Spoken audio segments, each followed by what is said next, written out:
Il est 20h40, on est en direct bien entendu dans TPMP, 20h41 maintenant. On va passer au buzz du jour, il concerne un rappeur et acteur français, Sadek. Dimanche matin, après avoir pris la fuite, l'artiste a été interpellé puis placé en garde à vue. On va vous apprendre tout ce qui s'est passé sur cette affaire. Plus de 2,2 millions de vues sur la vidéo. Hein. Aujourd'hui, c'était un truc de fou, tout le monde en a parlé.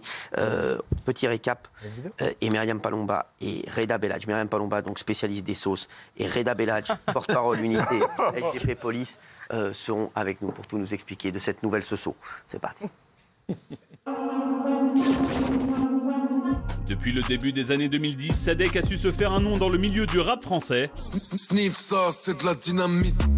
Et alors que le rappeur de 32 ans touché par une période de dépression avait récemment indiqué avoir arrêté l'alcool et la drogue, l'alcoolisme, j'en suis sorti parce que je m'en suis rendu compte. L'homme aurait été contrôlé positif à l'alcool et à la cocaïne hier matin alors qu'il venait d'être arrêté en tentant de prendre la fuite après un accident de la route. Alors le rappeur Sadek aurait commis un délit de fuite sous l'emprise de la drogue et de l'alcool. Que s'est-il passé ? Que s'est-il passé ? Eh bien, on a Reda Bellage. Merci d'être avec nous, porte-parole unité SGP Police. Merci d'être là. Et on commence à avoir un petit budget maintenant. Écoutez, on se refuse rien. Reda Baban, il est arrivé avec ses deux petites feuilles. Comme elle, là, voilà. La spécialiste des sauces. Ouais, j'adore. La sauce gribiche, comme on l'appelle dans le métier. Merci. Myriam Palomba, merci d'être là. On va voir la version de Myriam, bien sûr, la version, j'ai envie de dire, people. Et puis on va voir la version police de Reda Bellage. Myriam. Alors, oui. Passé, alors, déjà, qui est Sadek pour les téléspectateurs? Parce qu'il y en a plein qui ne le connaissent pas ici. Je crois que Jacques Cardoz... Alors, c'est un rappeur qui a 32 ans, qui est très connu dans le milieu du hip-hop. Il a déjà été disque d'or pour un album qu'il a fait. Il est très, très connu. Il a aussi fait des collaborations au cinéma, notamment avec un autre... Il est drôle, il est darka. Avec un autre acteur qui est dans la sauce aussi, mais Gérard Depardieu. Mais... Voilà, alors personne n'est dans la sauce. Alors là, vous parlez de deux potes, Gérard Depardieu et Sadek. Voilà, donc Sadek, donc un rappeur de 32 ans qui est né dans le 93 à Pléré de Saint-Denis et voilà, qui est très connu du milieu hip-hop. Merci, salut. Qu'est-ce qui s'est passé ? Alors en fait, dimanche vers 9h, près du boulevard, près du 127 boulevard de la Villette dans le 19e. Alors, vous êtes la seule meuf qui dit près, mais avec une adresse précise. Oui, mais parce qu'on l'a. Donc c'est 127 boulevard de la Villette. Autant être précis. Donc c'est à Paris, d'accord. Voilà, donc dans le 19e... C'est à deux pas de chez Berbèche, d'accord. Voilà, donc dans le 19e arrondissement de Paris. Donc vers 9h, il y a deux voitures qui rentrent en collision.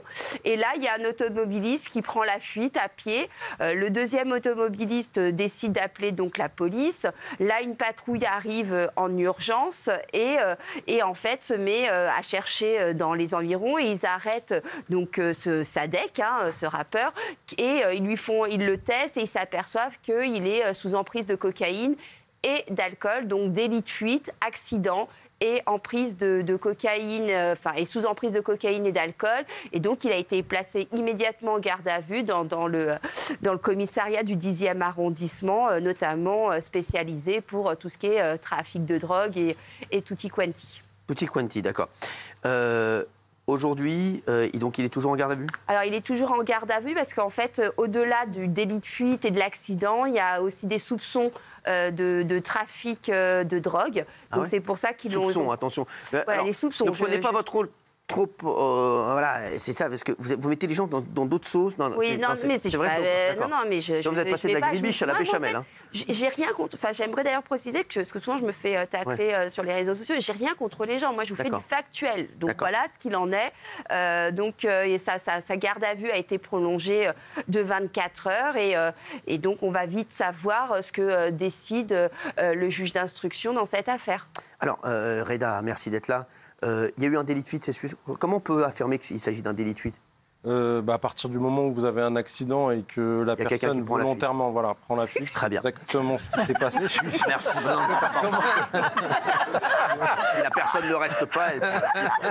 Non, mais c'est important parce que vous savez qu'on a une justice qui est très pointilleuse. Bien sûr, oui. Et des fois, il suffit de même parler avec la personne avec qui on a un accident, ça peut être considéré comme non délit de fuite. Ah, non délit. Non, mais l'infraction, il faut qu'elle soit vraiment caractérisée. Si la personne elle prend contact avec l'autre victime, on va dire, entre guillemets, l'infraction n'est plus caractérisée. Il faut vraiment qu'il n'y ait aucun contact et que... D'accord. Genre vraiment pas de contact à part des contacts, bien sûr, au niveau automobile. Qu'est-ce qui s'est passé exactement? Alors, ce qu'elle a dit. C'est exactement ce qu'elle a dit. Il faut savoir que cela a été contrôlé déjà la semaine dernière avec une personne qui avait des produits stupéfiants sur elle. Elle n'a pas été inquiétée. Enfin, M. Sadek, en tout cas, n'a pas été inquiété.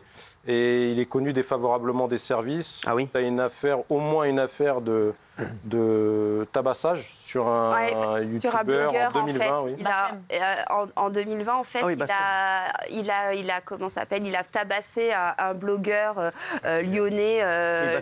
Voilà, parce qu'il l'avait critiqué et avait dit aux gens de ne pas se rendre à son concert. Donc ça s'était fini à coups de batte de baseball. Et à l'époque, il avait été mis en détention provisoire. D'ailleurs, cette affaire a été un peu classée. Enfin, il n'a pas eu vraiment de condamnation à ce moment-là. Alors, vous, Reda, donc aujourd'hui, il est toujours en garde à vue? Oui, il est toujours en garde à vue. Alors le motif, en tout cas, moi, en tant que représentant syndical, je ne peux pas le dire. Ça peut être aussi bien pour dites-lui, elle va le dire. Une affaire. C'est plus ou moins ce que j'ai dit tout à l'heure. Je pense que vous voulez. Ce qu'on peut dire, c'est il peut y avoir une incidente, ou alors ça peut être aussi le fait qu'ils ne reconnaissent pas du tout les faits, parce que le fait qu'il ait quitté, ce que je vous dis, c'est des affaires qui sont quand même assez pointilleuses. Mais il était violent, l'accident qu'il y a eu? Alors, il y a pas, enfin, les voitures sont accidentées. Après, il n'y a pas eu de blessés graves. Et il n'y a certainement pas de circonstances aggravantes pouvant entraîner des ITT dans cet accident. Donc, vous, ce que vous avez dit, donc, ce qui ne veut pas dire, c'est quoi? C'est que certainement, il le garde parce qu'il y a soupçon de trafic de drogue. Ah, d'accord. Voilà. D'accord. Ouais. Alors, il ne veut pas le dire, donc il ne le dira pas. Reda, vous ne l'avez jamais dit ici, et je peux vous dire, jamais personne ne me dira que vous avez dit ça, que vous n'avez rien dit. Il est donc arrêté pour accident de la route, délit de fuite et positif à l'alcool et à la cocaïne pour l'instant. Alors, pour le coup, il a des circonstances, sans vouloir vous... aggravantes, bien sûr. Voilà, il a des circonstances aggravantes parce qu'il risque quand même une amende de 75 000 € et 3 ans d'emprisonnement pour la conduite en état d'ivresse. Et 6 points sur le permis, mais je pense que c'est le cadet de ses soucis. Après, vous avez... ça, c'est pour le délit de fuite, pardon. Et pour la conduite sous empire d'alcool, il risque une peine de 4 ans avec 90 000 € et 4 500 € pour le stup et 2 ans et une annulation de permis. À la suite de la garde à vue, il va se passer quoi? Alors, il y a deux options. Donc, à la fin de la garde à vue, l'officier de police judiciaire va aviser le parquet. Et le parquet va décider s'il est déféré ou pas. Donc, par rapport à ses antécédents, par rapport à ce qu'il dit dans son audition. Et puis il risque de faire de la prison ferme ou alors on peut décider qu'il soit libre. Donc, oui. C'est vrai que par rapport à l'affaire précédente, il avait fait 1 mois et demi de détention de 2020, oui. Et il avait été mis en examen sous contrôle judiciaire, mais il n'avait pas de bracelet électronique. C'est important de le préciser. Et cette affaire, effectivement, pour le moment, à notre connaissance, n'a pas été jugée.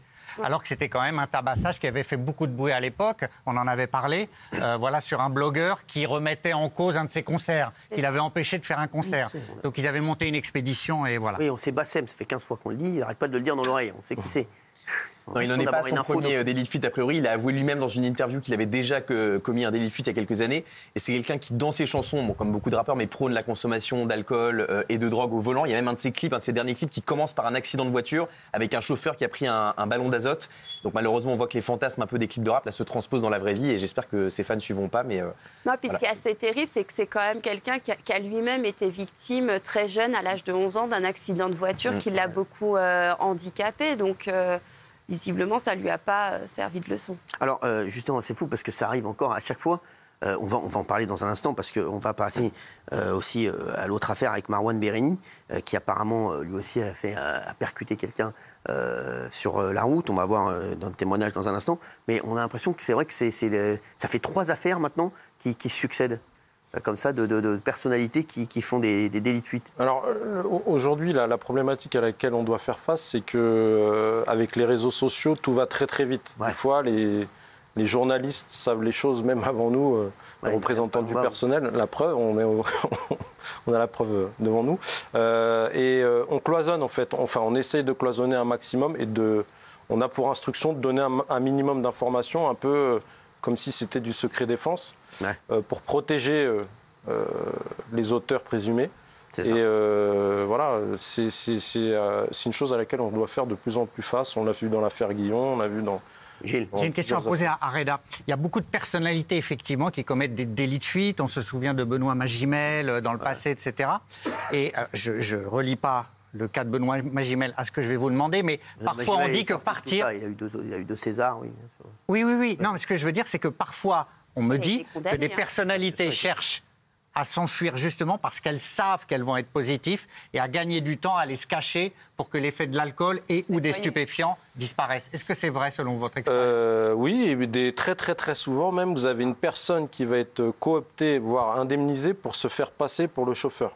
Donc c'est peut-être qu'il avait, je sais pas, je ne veux pas juger, mais bah oui, parce que c'est comme ça qu'il est devenu chauffeur-livreur. Parce que pour le coup aussi, il faisait l'objet d'autres infractions. Bien sûr. Il risque, il a plus de chances d'être condamné. En tout cas, voilà, il n'y a pas eu de, en tout cas Non, il n'y a pas eu de blessés graves, non. Il a juste pris peur. Pourquoi il a pris peur Non, il a pris peur parce qu'il savait qu'il risquait de la prison ferme. Et vous savez, je pense que même si c'est un accident matériel, je pense que si ça avait été un accident corporel ou plus grave, comme on l'a vu dans l'affaire Palmade, tout simplement, je pense que cette personne, elle aurait pris la fuite encore plus. Et, on en est où d'ailleurs de l'affaire Palmade? L'affaire Palmade, là, le procès normalement devrait se dérouler en 2024. Donc voilà, c'est toujours en cours. Lui, il est toujours à Bordeaux, en faisant des allers-retours entre les soins de l'hôpital de Bordeaux, de toxicologie, et puis là où il vit, près de chez sa maman. Merci. On va passer tout de suite